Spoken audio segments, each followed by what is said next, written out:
The debate last night, listen, I do my best to give Hillary credit where credit is due. So I'm going to start with something positive from tonight. Tonight on Fox News, number one, Bernie and Hillary went to Fox News. And that is something that you will not see the Republicans. You will not see Republicans come over to, well, maybe you can see them come over to MSNBC because MSNBC is not as far left as Fox News is far right. So you won't see the Republicans going on to the Young Turks for a town hall, even if they don't have one. But if they did, you would not see Republicans going into the belly of progressivism. So I have to commend Bernie Sanders because he decided to go first. And then I also want to commend Hillary Clinton because she went, even though she went only because Bernie Sanders already went. But she went. We'll give her some credit there. So tonight's town hall with Brett Baier. First of all, I want to applaud Fox News and Brett Baier for having a great town hall. I'm trying to find my clap track. There it is. It was brief. It was 1 hour. They had substantive questions. They actually went into areas. They went into abortion and pro-choice versus pro-life. No, I have not seen anyone else have that conversation. And I guess it's appropriate to have that on Fox News because they are extremely pro-life. I get it. But I like Brett Baier's questions. He asked Hillary Clinton if Libya and your decision there was a high point, then would not Libya and the aftermath be a low point? Great question. So number one, great questioning. Number two, I'm going to be fair to Hillary. I really liked the way she responded, or she reacted, rather. She didn't respond. She reacted to the heckler, the protester, or the interrupter, whatever you want to call them. She reacted like a professional who was caught off guard, but got back in her game really quickly. Now, I know that probably doesn't mean a lot to my listeners, but to me, it means a whole lot because I respect people who are on their game. That's just something I do. I recognize game. I like to think that not many people can throw me off. Not many people have been able to throw me off. And I really did like to see Hillary Clinton come back. You could see her agitation, but she overcame it really quickly and she made light of it and continued. Now, she didn't respond to the heckler. She did not answer the heckler's question. She didn't answer hardly any questions tonight. But that's the art of politicking that you get from a regular politician like Hillary Clinton. So that is about as much positive as I can say about Hillary's performance. Now, in terms of all the other ways that I disagree with her, I have to go back to the debate that was on last night. The debate that was on last night really showed you exactly how much Hillary Clinton will prevaricate to avoid answering any question solidly. The best example of this was fracking. They asked, do you support fracking? Quite honestly, from the left, or even not even from the left, just someone who has a basic concern for the not only the environment, but the well-being of people who have to drink the water that has been contaminated and actually made flammable by fracking. The answer is no.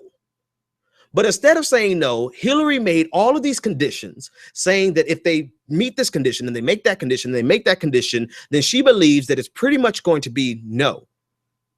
Versus Bernie Sanders, who says, no, I do not support fracking. That to me stood out as the clearest delineation between the quality of candidates. There are some things that you should just be able to say no to. What is it that Hillary Clinton opposes that she can simply say no? And I've yet to find one. I've yet to hear of anything that she is willing to simply say no on. She is so used to contorting and bobbing and weaving. And again, as a political science, well, I only have my master's in it, so I can't really call myself a political scientist, but as a political science observer, whatever, I actually respect the game.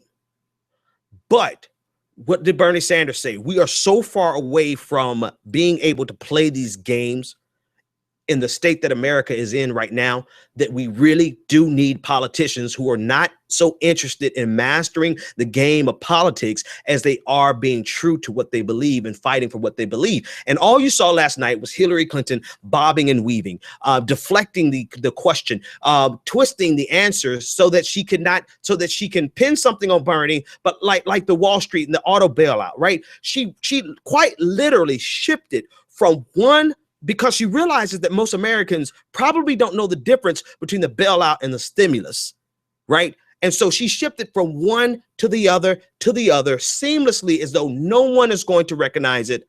And quite honestly, it actually kind of got by Bernie Sanders too. And he didn't actually correct it until I think a press release later.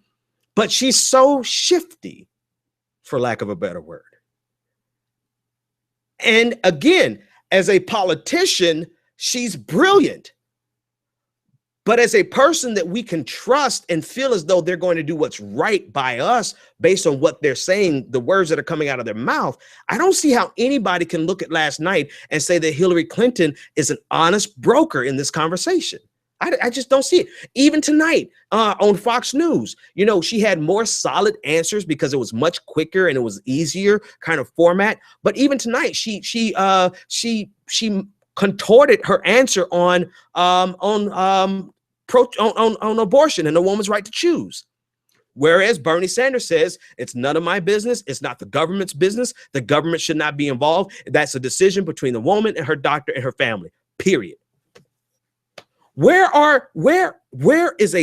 Please show me a single place where Hillary Clinton is that solid on an answer and can just move on to the next thing. And I guess I recognize it, right? Because in the kind of work that I do, which shall always remain nameless until the only thing that I do is political commentary.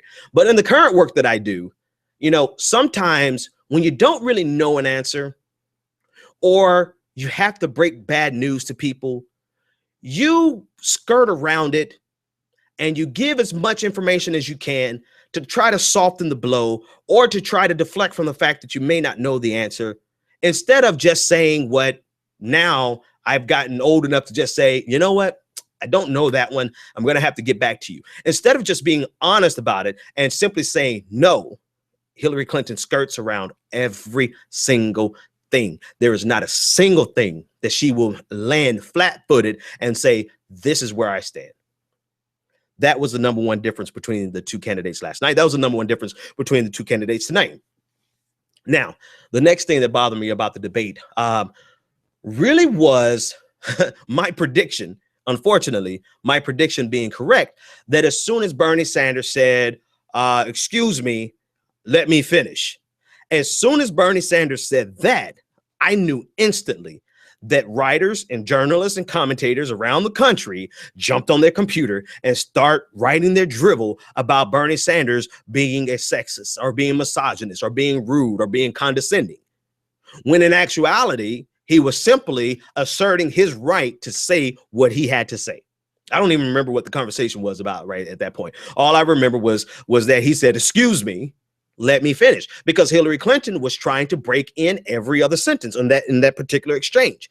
But that's not important as the fact that everyone who could take the opportunity to use that to twist this as some type of condescension, some type of sexism, some type of misogyny absolutely did. I called it, and within 8 hours, there were articles, ink spilled all over the country by people calling Bernie Sanders a sexist because he had the nerve to tell Hillary Clinton to stop interrupting him.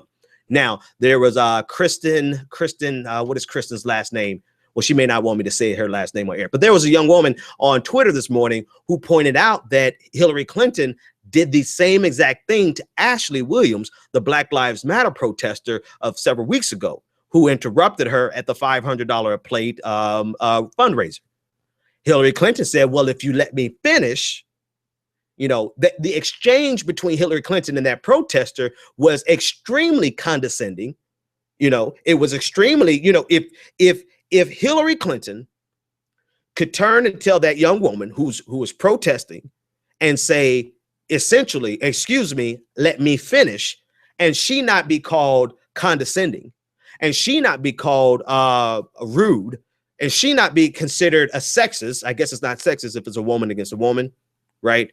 Then why is it sexist, rude, and condescending when Bernie Sanders does the exact same thing? He asserted his right to finish his sentence. But no, it's a man. It's a man who had the nerve to tell a woman, excuse me, let me finish. So he has to be a misogynistic pig. He has to be rude. He has to be condescending. And of course, thousands of words, hundreds of thousands of words have been written about it. Matter of fact, there's another Washington Post. I don't know what the hell is going on at the Washington Post, but they need to get this shit together. There's an article at the Washington Post saying that 5 reasons Bernie Sanders lost last night. And one of the reasons was he was condescending to Hillary Clinton when he said, excuse me, let me finish. But in actuality, last night, in my opinion, and this is, you came here for my opinion, last night was a very good showing for Bernie Sanders. He asserted himself. He hit Hillary Clinton every chance he got. And we have a legitimate fight. Like, we have a legitimate race. And that's as it should be. All these people who are saying that he should just throw in the towel now, you know, Bernie Sanders showed last night that he's absolutely not going to do that. Now, I want to talk about some of the other subtext that came out of the article, what was that thing last night? The debate. I want to talk about some of the other things that came out of the debate, particularly the conversation about race that never goes away in this race, in this campaign season. But first, let me take this caller who's been patient. Caller from Mississippi, you're live on the air. What's your name?